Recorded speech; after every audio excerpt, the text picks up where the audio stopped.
My name is Genevieve Thiers. I am basically schizophrenic. I do everything, but most of what I do is either centered around the music world or centered around the technology world. And I am a woman in tech, which means I should probably be put in a zoo because there are very few of us. Do we have any other women in tech in the audience? Woohoo! I love you all. Drinks on me later. And as a woman in tech, I can afford it.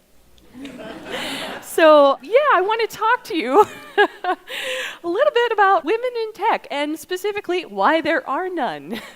I think we've all seen a lot of the stuff that's been going on in the technology world lately. I think it's been a bit of a problem. Gamergate, hackers posting naked women pictures online, death threats to Emma Watson when she comes out for being a feminist. This is kind of a problem. And when Cusp asked me to speak, I thought, gee, what on? I was sort of sitting there on my couch with Cheerios in my hair. I have 3-year-old twins, and to quote my idol, Tina Fey, they are the boss of me. So I wanted to talk to you about technology because I'm kind of annoyed at what's going on in the tech world lately, and I think it's a design problem. I think the way that the tech world is designed right now is leading to this series of problems, which a lot of people look at that and go, how could it get so out of control? Well, I think it's out of control because there really are not a lot of women. So let's look at the statistics for women entrepreneurs. And I'm sorry if anyone starts to cry, because I want to when I see these. According to Bloomberg Businessweek, 3% of entrepreneurs are female, 6% of chief executive positions at top 100 tech companies are held by women. This one really makes me want to throw up. Women create only 8% of venture-backed startups. Why? Only 87 founders profiled Business Insider's list were women. Only 3 were women. 1.7% of women in senior tech positions, Fortune 500 companies. The problem is endemic. It's across the board. I think we've all seen the problem. I think that a lot of us just don't know where it came from. So I've been diving in to figure that out, and I'm going to tell you a little bit of a story about what's going on, but first I want to tell you how bad it's gotten. This is the current pipeline from grade school, high school, and college into tech executive positions. As you can see, 11% to 89%, it's a bit of a problem. This is why it's a problem. Women run tech companies, we outperform the guys. Sorry, but we actually do. This data is real. We get 35% higher investment return. Those of us that make it over 10 million, and there really are not a lot of us, but those of us that do, our growth actually surpasses those of male-run startups. If this seems really weird, think of how we feel. We're in it. We're like, I'm awesome. I got this. And then you slam into a wall. I'll bring my personal experiences into this if it's okay, because I've lived this. It's depressing. So what's happening? Well, as I went around, the internet and talked to a bunch of women in Chicago, there may even be some women in this room that consulted with me on this problem, because I rounded up all 12 of us. There are really only 12, pretty successful technology women in Chicago. I really that have had a company and exited the company. I rounded us all up and I talked about what is happening. And as we kind of put this situation together, we realized there's a broken pipeline leading women into technology. It's not just a STEM pipeline; it's a broken pipeline overall. And what's happening is what comes out the other side is pretty paltry. We don't have many women tech leaders, and we certainly don't have any women tech funders, because we'd have to have some successful leaders with successful companies for them to be funding more. So it's an issue. It was not always this way, though. And that's what I think is really interesting. When I dove into research, I thought this was amazing. A lot of computing pioneers were women. Did any of you know this? I see one head shaking, so I don't think you did know. For decades, in the 60s and 70s, the number of women studying computer science was actually growing faster than men. Ada Lovelace, if you haven't looked her up, she's hilarious. Look her up. Adele Goldberg behind Smalltalk, Amanda Chessel of IBM. You can just Google successful women tech pioneers. You're going to see some amazing ones. They're awesome. So what happened? Well, I want to show you a chart of what happened. This red line is basically the number of women getting degrees or entering, essentially, computer science. And what you see is it's pretty strong in the late 60s, really strong through the 70s, and around 1984. And I don't know why there's a similarity to the George Orwell novel, but I have to say it's about as creepy as the George Orwell novel. Look at what happens to that line. It falls off the PowerPoint. So here's what happened. Early 1980s, but culminating in 1984, was when computers hit the mainstream market. And here's the problem. They hit the mainstream market as gaming devices. That's where everything started to go wrong because it still could have been okay. People might have thought, gee, girls would like to game too, but somewhere, and this is the part I still haven't figured out, I am still researching this, I am fascinated by this, in some marketing boardroom somewhere, somebody said, this would sell really great to teenage guys, and it was over. That was what happened. And then more marketing firms said, oh yeah, teenage guys. And then more marketing firms said, oh, they're buying, let's keep selling. And it started to go downhill right away. Have any of you seen Weird Science or Revenge of the Nerds? Great stories, right? You know, you got these tech jocks, and then you've got the one science nerd, and he's tapping away and coding something, and then he gets the girl because he's a genius, right? And the girl's really hot in a bikini. That's what was marketed back then around the game. So everything started to snowball all at once. And I swear it happened in somebody's marketing boardroom somewhere, and that person is at fault. And if I find them, I'm going to go get, what's her name? Annie Gibbon, and I'm going to make her tell them what they did wrong. So, Annie, are you here? I'd like to hire you. The share of women in computer science began falling the minute personal computers started showing up in homes. Depressing, right? Personal computers being gaming devices started this massive geek cult. I mean, some of you were probably in it. That's not a bad thing. It just happened that way. But it started this massive geek gamer cult, and it became very exclusive very fast. This cult became the cult that went into classes, in universities, in high schools, and they got into these classes with, frankly, teachers that were just like them and had grown up with a PC and had taken apart machines, put them back together. The problem was they came in after having programming and gamed for a while. They had a certain level of knowledge that the girls really just didn't have. The problem began to snowball from there. So school trends, they're ingrained. I actually remember my kindergarten. I remember it was amazing. There were 2 sections in the kindergarten. There was a pink section and there was a blue section. In the pink section, there were Barbies. There were crayons. There was a little kitchen, and there was a costume set. Over in the guy section, there was no computer, but there were tons of blocks, robots. It just was so different. I see a lot of you shaking your heads. I think that this generation, we've really lived this. There was a separation. Also, I went to Catholic school. They have to say, I was taught I was supposed to look nice. I was supposed to be nice to everyone. I wasn't supposed to be bossy. I was called bossy a few times because I would be corralling everybody into some project or another, because I'm always doing that. And it was a problem. These things go head to head with gamer geek, right? It's just about as far apart as it could be. I used to get demerits for not pulling up my socks. Why, by the way? Why? They look so much better down. But anyway, it's one of those problems that you're not going to go to Gamer Geek when you're getting demerits for pulling your socks up by nuns. It's just not going to happen, right? Even if she tries, even if she attempts to go to a computing or development class when she gets into high school, if they're even offered, I was taught typing. Sorry. Even if she attempts to, she's going to walk into a classroom where the entire class is going to turn around. It's going to be mostly guys, right? That's kind of hard to walk into. You walk in and you sit down, and suddenly you slam into this cliff of knowledge that you just don't know. There's an amazing Planet Money episode on this. If anyone hasn't heard it, go listen to it. It's fantastic. But it basically is about a woman that went right through this, and the professor, she asked a question. He's like, you should know that by now. And it was over. Out she went. So let's assume we have a heroine. So even if she goes ahead and she fights, right? She decides she's going to get out there and she's going to fight, right? Even if she goes through school, she deals with all the problems, and she gets out. This is what she's going towards, okay? It's not exactly inspiring. I have been to a lot of tech companies. I have tried to make sure at Sitter City this is not the case. We have a couple of women developers, and they all look like Gwen Stefani, and they're so awesome it hurts. But in most companies, this is what it looks like. It's a bunch of guys in a room all day. They stare at her. They make bad jokes.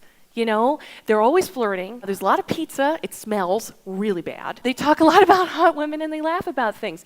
And, this is a problem. Now, what's happening? Okay, so you had Revenge of the Nerds.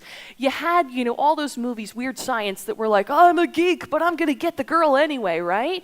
Well, it's changed. It's gone mainstream now. Development has gone mainstream through lots of different companies, and so we now have the programmer, which is basically that old science geek crashing into a fraternity boy, okay? Lots of red meat, push-ups on one hand, sunglasses, you get the point. Women love him, right?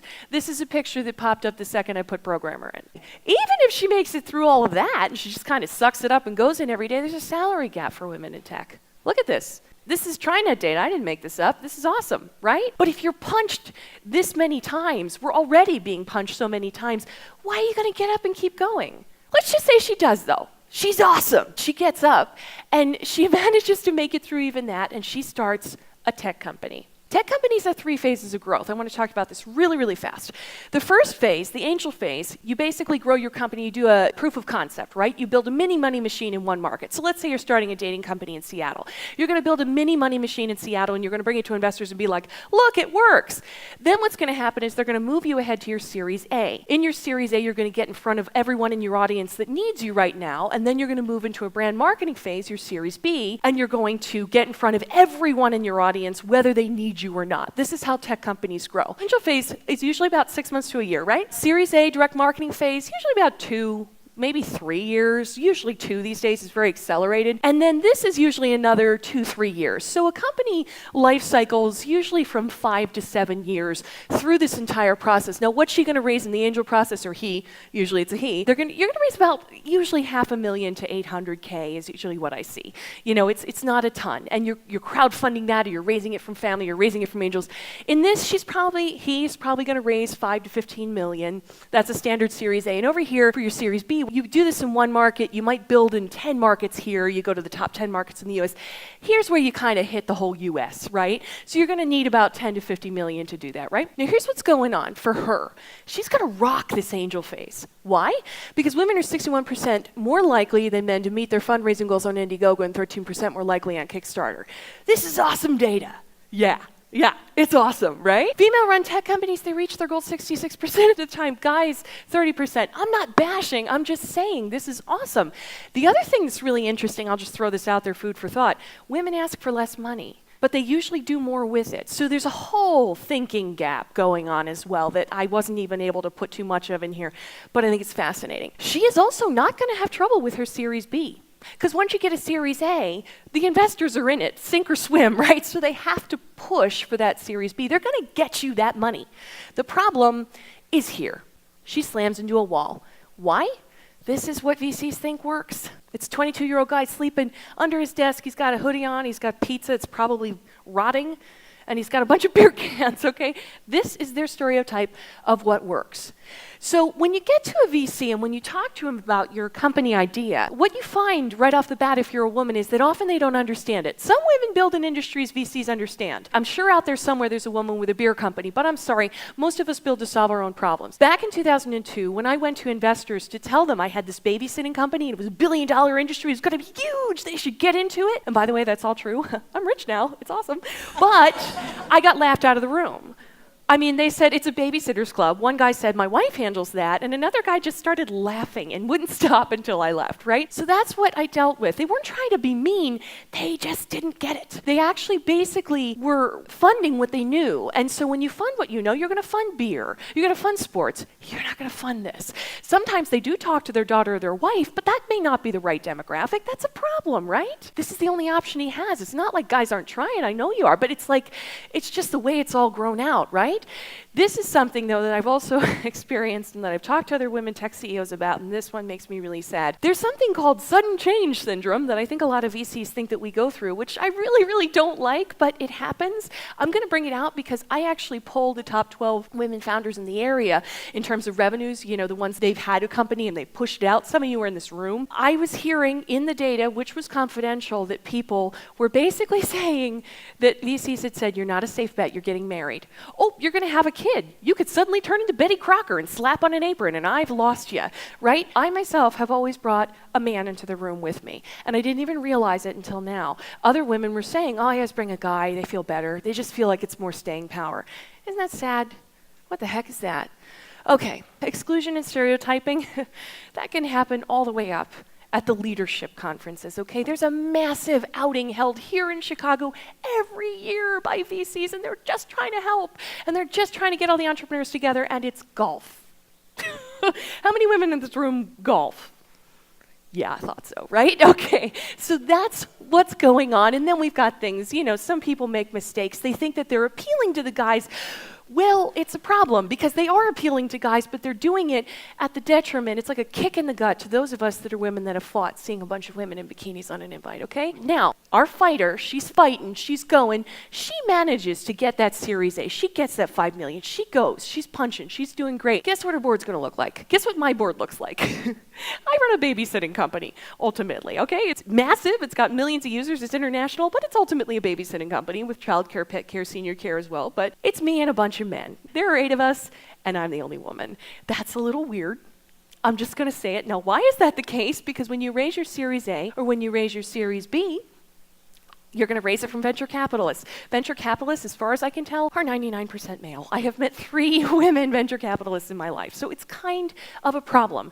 And that's difficult. I sit there and I feel often I should be making the obligatory mom comment and then stepping back. It's a problem, okay? It's not their fault. They're dads. They're great. They got it. But it's an issue. Oh, and by the way, we have the kids. That's hard, by the way. I had twins. It's a nightmare. I wish I could put everybody through that if you haven't gone through it, because it stinks, okay? And that conundrum, by the way, comes around 27 to 33. You see those fertilization decline charts, and you're like, it's like the scariest thing you've ever seen, right?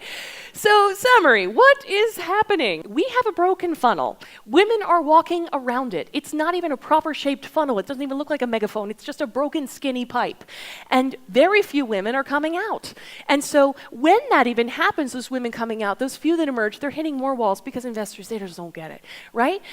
These are the number of hits she takes as she goes into the ring. You're walking in the ring to fight the world and create your company and make a big old splash, right? Guy goes in with his boxing gloves, he's ready to go. Imagine a woman, boxing gloves, and 12 chunks of concrete strapped to her walking into that ring. How do you think she's gonna do? She's probably not even standing. She's probably on the ground, just like, hey, ready to fight. I mean, this is what it's like. 12 hits across the board. Why would she continue? And feed back down into the cycle. Why would she do it? She has 2 options. When she's created a company, go create more. Be a serial entrepreneur. Or become an angel or a VC. Why? Why would she? Right? This is a question I face every day. Frankly, I've been playwriting. I'm just going to come right out and say it. I'm acting now.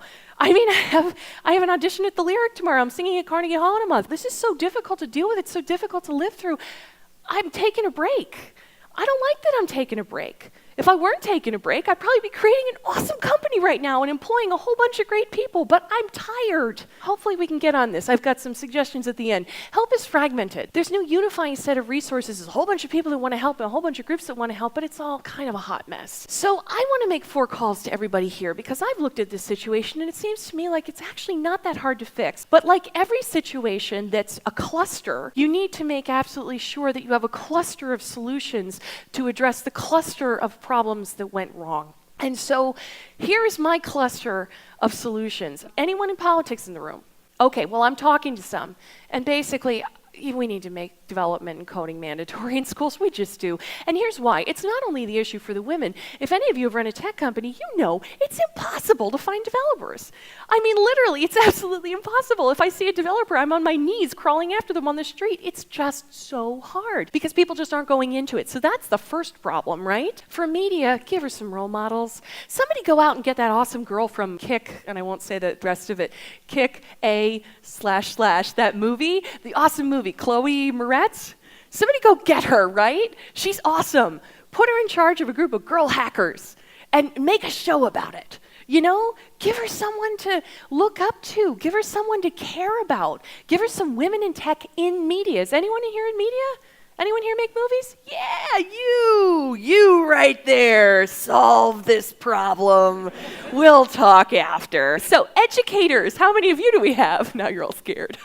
There you are. Okay, so send this presentation to your class. I have my email on it at the end. Basically, what you guys need to do is you help close the gap, right? What you need to do is you need to get your computer department, your computer science department, your development departments.